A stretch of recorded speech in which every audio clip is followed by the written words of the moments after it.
Honourable Speaker, sir, while I commend the coalition for resolving the long outstanding JEE in additional 81 posts, as a frontline agency in the fight against crime, the reduction in capital allocation for Fiji corrections is disappointing. We know that the remand facilities are always overcrowded, as this is where much of the underlying drug and crime crisis in our nation ends up. On drugs and counter-narcotics strategy, Honourable Speaker, sir, continuing with the drugs issues facing our communities, the Honourable Prime Minister has identified this as a national crisis, with the Justice Minister, the Honourable Turanga, declaring that the fate of Fiji is at the crossroads on Fiji Times 20/7/2024. Honourable Speaker, sir, while I applaud the efforts of the Minister of Home Affairs and Immigration, the Honourable Tikoduadua, in establishing the Narcotics Bureau, from what I hear on the ground, Mr. Speaker, sir, the situation has overtaken us. Drugs are easily and readily available on our streets.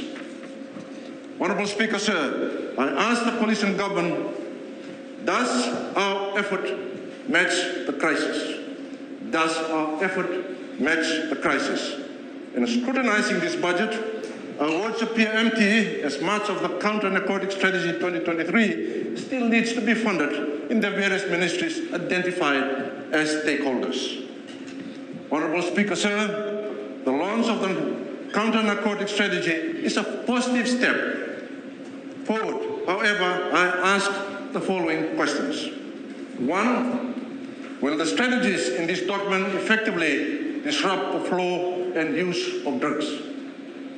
2, does this send a clear signal to the syndicates seeking to exploit our borders and our people? 3, does this create a national conscience that everyone must stand and fight this together? Last and not least, does this return Fiji to a safe and stable nation? Honourable Speaker, sir, the battle against drugs requires a vigorous and immediate response, not a bureaucratic one. The actions taken must be proactive and precise. Honourable Speaker, I further suggest